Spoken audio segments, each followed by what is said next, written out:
Meditação diária, 13 de dezembro. Ser membro. Há somente um requisito para ser membro: o desejo de parar de usar. Texto básico, página 10. Todos nós conhecemos pessoas que poderiam se beneficiar de narcóticos anônimos. Muitas pessoas que encontramos pela vida fora, membros de nossa família, velhos amigos, colegas de trabalho, poderiam realmente usar o programa de recuperação em suas vidas. Infelizmente, aqueles que precisam de nós nem sempre encontram seu caminho para nossas salas. NA é um programa de atração, não de promoção. Somente somos membros quando dizemos que somos. Podemos trazer nossos amigos e pessoas queridas a uma reunião se elas desejarem, mas não podemos forçá-las a abraçar o modo de vida que nos libertou da adicção ativa. Ser membro de Narcóticos Anônimos é uma decisão altamente pessoal. A escolha de tornar-se membro é feita no coração de cada adicto individualmente. Ao longo do tempo, a frequência forçada de reuniões não mantém muitos adictos em nossas salas. Só os adictos que ainda sofrem podem decidir se são impotentes perante sua adicção se houver oportunidade. Podemos levar a mensagem, mas não podemos levar o adicto. Só por hoje. Sou agradecido pela minha decisão de me tornar membro de Narcóticos Anônimos.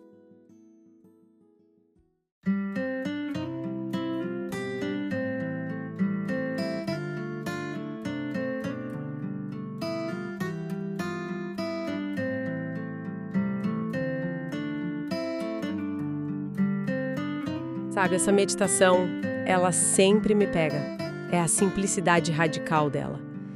Né? O desejo de parar de usar. Ponto. É só isso. Num mundo que te pede currículo, que te pede experiência, referências, que te mede o tempo todo, aí chega um lugar e diz: a única coisa que você precisa trazer é o desejo. Exato. Mesmo que seja um desejo, sei lá, minúsculo, sabe? Quase apagado, a porta está aberta. É uma ideia muito poderosa. E o que eu acho mais fascinante, sabe? É como a própria literatura de NA olha para essa palavra, desejo. Não é uma coisa assim, preto no branco. Não é como se a pessoa tivesse que chegar na porta da sala de reunião com uma convicção inabalável de que nunca mais vai usar drogas. Eu lembro de uma história nos textos que, nossa, ilustra isso perfeitamente. É sobre um membro que conta que começou a ir para as reuniões com um pensamento bem torto, sabe? Ele pensava: esse é o meu lugar, lá eu sei que vou poder continuar usando. Espera aí, mas isso parece o completo oposto do requisito. Ele foi para lá pensando em continuar o uso, não em parar. Como é que isso se encaixa? Exatamente aí que está a genialidade, a sutileza do programa. O desejo dele, ali no início, não era parar. Era talvez encontrar um lugar onde ele se sentisse menos julgado. Quem sabe? Mas só de ele estar lá, sabe, frequentando, ouvindo, Sim. algo começou a mudar. Ele ouviu outras pessoas partilhando histórias muito parecidas com a dele. Ele aprendeu que a adicção era uma doença, não uma falha de caráter. Certo. E viu com os próprios olhos que gente como ele estava conseguindo se recuperar. Então, o desejo de parar de usar não foi o que levou ele até a porta. Foi o que ele encontrou dentro da sala. Exatamente. A Irmandade cultivou nele uma semente que talvez ele nem soubesse que tinha. É a terceira tradição em ação, né? A porta é tão aberta que acolhe até quem ainda não tem certeza do que deseja. Entendi. Faz todo sentido. Então o desejo é mais um ponto de partida do que tipo uma condição final. E essa ideia de que o próprio ambiente pode nutrir esse desejo. Nossa, isso me leva direto para a parte que eu acho mais difícil, mais dolorosa dessa meditação, que é: podemos levar a mensagem, mas não podemos levar o adicto. É uma frase brutalmente honesta. E para quem ama alguém que está sofrendo com adicção, é quase insuportável de aceitar. É o paradoxo central do programa. NA se define como um programa de atração, não de promoção. E isso não é uma escolha de, sei lá, marketing. É uma constatação baseada em décadas de experiência. A literatura está cheia de exemplos que mostram por que isso é verdade. Sim. Tem uma história particularmente trágica de um membro que tentou de tudo, absolutamente tudo, para salvar o irmão. Ele implorou, argumentou, internou. Nossa, E o irmão continuou usando e acabou morrendo de overdose. É de quebrar o coração. E a lição dolorosa que ele tira disso é que o amor dele, por maior que fosse, não tinha o poder de criar no irmão o desejo de parar. A decisão era só do irmão. e como se vive com isso? Como que a gente pratica essa tal atração sem sentir que está abandonando a pessoa que ama? Porque na prática parece uma linha muito, muito tênue entre respeitar a decisão e desistir. Se a gente conecta isso com o quadro geral da recuperação, a prática não é sobre desistir da pessoa. É sobre focar na única coisa que se pode de fato controlar: a própria vida, a própria recuperação. Certo. A atração funciona pelo exemplo vivo. Não é um outdoor piscando "venha para a NA". É a serenidade que a pessoa passa a ter. É a honestidade nas relações. É a responsabilidade que se assume. A literatura mostra que a mensagem é transmitida de formas muito sutis, sabe? Lembro de uma passagem sobre um adicto que estava num hospital psiquiátrico, completamente isolado, perdido. A virada de chave para ele foi ouvir outro adicto contar uma história. E ele pensar: esse cara está falando de mim. A identificação. Isso. Não foi um sermão, não foi um conselho. Foi a identificação. Foi a quebra do isolamento. E aquela sensação de eu não sou o único. É muito forte. E depois dessa identificação vem o acolhimento, né? Que é outra forma de mensagem. Exato. A literatura descreve isso de um jeito muito bonito. Fala como os recém-chegados, mesmo desconfiados, ariscos, são recebidos com um abraço, um sorriso e um caloroso "continue voltando". Esse "continue voltando" não é só um slogan, né? É a própria mensagem em ação. É dizer, sem precisar de palavras, não importa o que você fez ou quem você é, aqui tem um lugar para você. Sim, sim. E com o tempo, a pessoa que viveu uma vida de desconfiança começa a baixar a guarda. Exato. E essa combinação de identificação e acolhimento é o que prepara o terreno para a parte mais profunda, que é a decisão pessoal.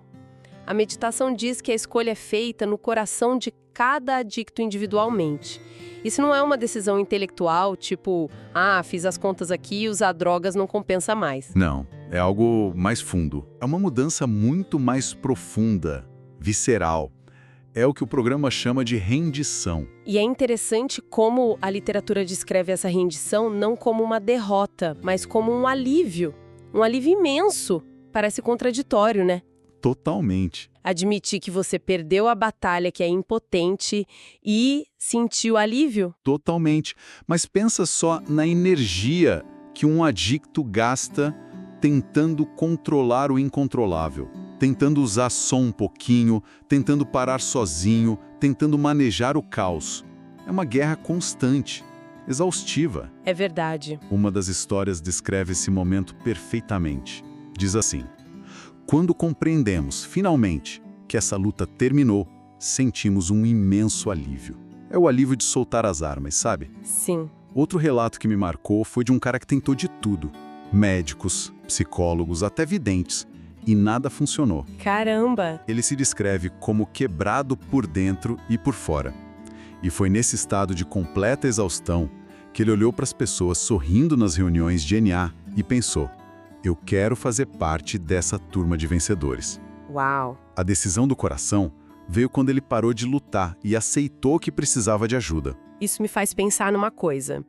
Beleza, a pessoa teve esse momento, o desejo surgiu, a rendição aconteceu. E na segunda-feira de manhã, depois da reunião, como isso vira prática? Boa. Porque a vontade sozinha não sustenta ninguém, a adicção é muito mais forte. Como um adicto em recuperação começa a praticar o fato de ser um membro de NA? A literatura é muito direta sobre isso, sabe? Muito prática, não tem nada de abstrato. O primeiro passo, o alicerce de tudo, é simplesmente aparecer, frequentar reuniões. O continue voltando. Continue voltando é a primeira instrução prática. Existe até aquela sugestão clássica de 90 reuniões em 90 dias. Não é um número mágico, mas é uma forma de criar um hábito, de mergulhar de cabeça nesse novo ambiente. Sim, uma imersão. Isso. É nas reuniões que a mágica da identificação que a gente falou antes acontece de novo e de novo e de novo. É onde a pessoa percebe que seus problemas, suas angústias, seus medos não são únicos. deixa de ser um solitário para se tornar parte de um nós. Certo, então a frequência cria a base. Mas dentro da reunião tem um monte de gente, um monte de histórias. Como a pessoa navega nisso? É fácil se sentir perdida na multidão, né? É aí que entra a segunda ferramenta prática fundamental: encontrar um padrinho ou madrinha. Ah, sim. Um dos textos descreve essa figura como alguém a quem confiamos nossas experiências boas e ruins. É uma relação de confiança muito profunda. As histórias pessoais estão repletas de menções à importância do padrinho. Ele é a pessoa que já atravessou o caminho que você está começando a trilhar. O guia. Exato. Ele pode te apontar as armadilhas, te dar um puxão de orelha quando sua mente doente tenta te enganar e, principalmente, te guiar no trabalho central do programa. Que é o trabalho dos 12 passos. Exatamente. Os passos são a essência da transformação. São eles que ensinam como viver a vida em novos termos, sem a necessidade de usar drogas. E, de novo, as histórias da literatura mostram o poder disso na prática. O quarto passo, por exemplo, que é fazer um inventário moral, Que assusta tanta gente. assusta muito, mas é descrito como a chance de encarar todo o lixo pela primeira vez, com honestidade. E o quinto passo, que é partilhar esse inventário com Deus, consigo mesmo e com outro ser humano, geralmente o padrinho, é descrito como um momento que traz uma humildade imensa e um despertar espiritual. É um processo de faxina interna, de colocar a casa em ordem. Perfeito. É isso. É um processo de dentro para fora. E me parece que depois dessa limpeza, o foco muda. Deixa de ser só sobre não usar e passa a ser sobre como viver. Perfeitamente. E isso nos leva à quarta ferramenta prática, o serviço. Ajudar os outros, chegar mais cedo para arrumar as cadeiras, servir um café, partilhar na reunião e, eventualmente, apadrinhar alguém. Sim. Uma passagem diz: descobri que a maneira de fazer isto é através do serviço. Outra menciona a satisfação de pertencer e poder fazer algo pela Irmandade. O serviço é o antídoto mais poderoso contra o egocentrismo, que é o motor da adicção ativa. Na ativa, o mundo gira em torno do eu. Minha dor, meu prazer, minha necessidade. Sim, tudo é sobre o eu. No serviço, o foco se desloca para o nós. Como eu posso contribuir? Como eu posso passar adiante a esperança que eu recebi de graça? É nesse momento que a recuperação se solidifica. Então, o que começou com um desejo individual, quase um sussurro no coração de alguém, se transforma numa jornada totalmente coletiva. A porta de entrada é individual, Sim, mas o caminho se faz em conjunto. A meditação de hoje deixa isso muito claro. sem dúvida. E isso nos leva a uma reflexão final, talvez. A meditação responde qual é o requisito para entrar em NA. Certo. Mas se o desejo é a única coisa que você precisa para abrir a porta, o que é necessário para ficar? O que faz uma pessoa continuar voltando, ano após ano? Essa é a grande questão, não é? Eu acho que a resposta está espalhada por toda a literatura que a gente discutiu hoje. A experiência partilhada ali sugere que a chave para permanecer não é só aquele desejo inicial, mas sim a ação contínua. É a disposição de ser radicalmente honesto consigo mesmo, dia após dia, mesmo quando é desconfortável. É a coragem de aprender a confiar nos outros depois de uma vida inteira de desconfiança. E, talvez o mais importante, é a humildade de praticar esses princípios espirituais em todas as nossas áreas, um dia de cada vez. Mesmo quando a nossa velha maneira de pensar grita para assumir o controle de novo. Exatamente. A porta se abre com desejo, mas a nova vida se constrói com a prática diária. Queridos ouvintes, ficamos por aqui. Lembrem-se, mais será revelado. Tamo junto. Só por hoje. Funciona!